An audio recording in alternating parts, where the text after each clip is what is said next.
Welcome back to The Explainer. Okay, today we are jumping straight into the giant, absolutely elephant-sized coincidence currently surrounding PlayStation's epic global server meltdown. Look, if you follow the gaming industry, you already know the debate over game preservation and digital ownership has been heating up for years. But what just happened? Well, it took that debate from a theoretical what-if to a painfully real situation in literally just a matter of hours. I mean, the comedic timing here is just absurd. Picture this. On July 1st, 2026, Sony proudly stands in front of the gaming community and declares this bold, all-digital future. They officially state that starting in 2028, physical discs are going to be completely phased out for new PlayStation games. Fast forward to literally today. Almost immediately after that monumental announcement, the PlayStation Network goes completely pitch black across North America, Europe, and Asia. Seriously, you could not write a more unhinged comedy script if you tried. And the immediate fallout was just staggering. We're talking about millions of players who had just paid $70 for premium single-player digital games suddenly completely locked out of their own purchases. Instead of actually playing their favorite titles, they were stuck staring at this tiny little padlock icon. And what is rapidly becoming the most infuriating error message in gaming history: can't verify license. Section 1. Bricked by a server hiccup. Normally, when a gaming network goes down, you just sigh, right? You maybe play an offline game or just take a break. But this specific outage exposed a fundamental flaw in the modern gaming ecosystem that really changes how we interact with our consoles.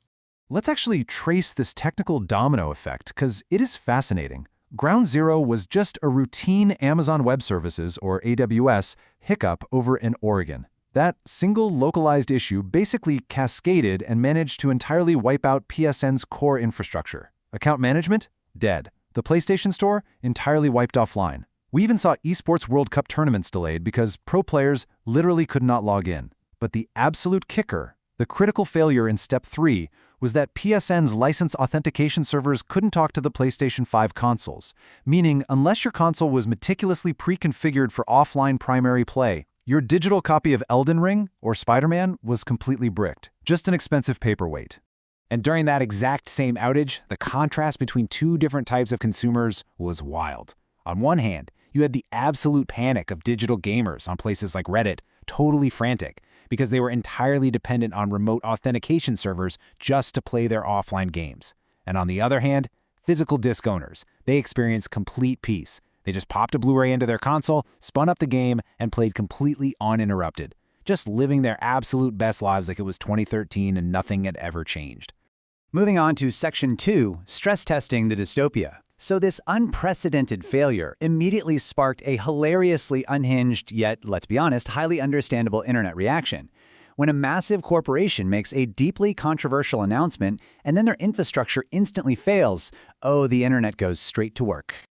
The exact second those servers went dark, social media absolutely exploded with one giant collective question. Is Sony stress testing exactly how much pain gamers can endure? This wild theory started running rampant that the 6-hour blackout was actually a simulated test, a test to see just how much the community is willing to tolerate before completely surrendering to that 2028 digital-only mandate.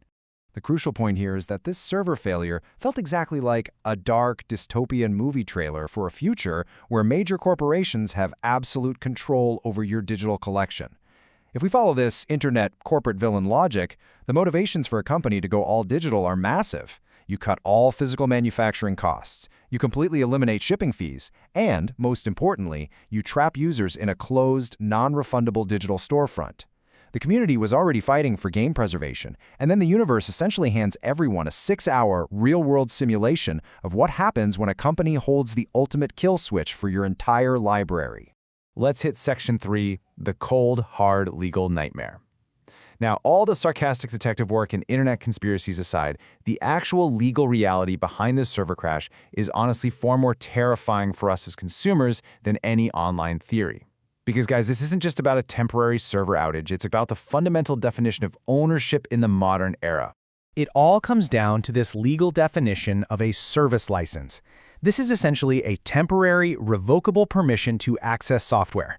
It is completely 100% dependent on a network server staying alive, some AWS routing node actually functioning, and corporate legal teams keeping their agreements active. So when Sony stops printing discs in 2028, you aren't actually buying games anymore in the traditional sense. You're merely renting this incredibly fragile service license. You are paying full price for access that can literally be revoked, just because a server in Oregon decided you aren't allowed to play today.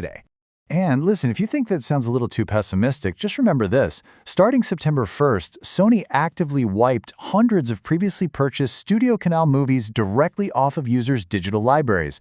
These were films that people straightforwardly paid cold hard cash for, but due to expired legal and licensing agreements behind closed doors, Sony had to delete them right off users' hard drives.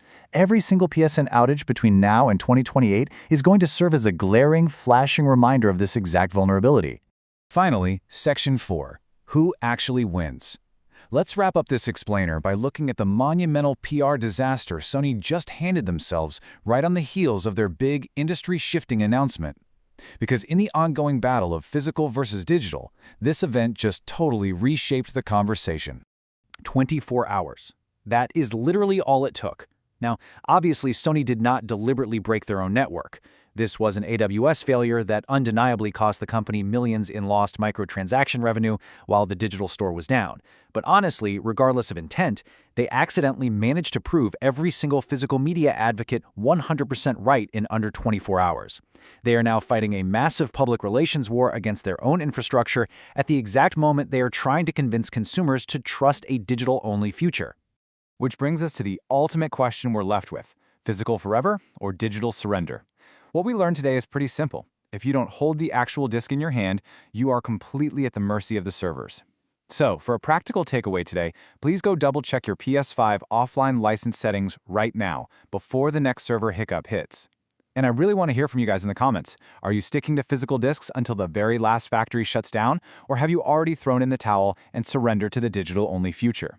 It's a massive shift in how we consume media, and this outage showed us exactly what the stakes really are.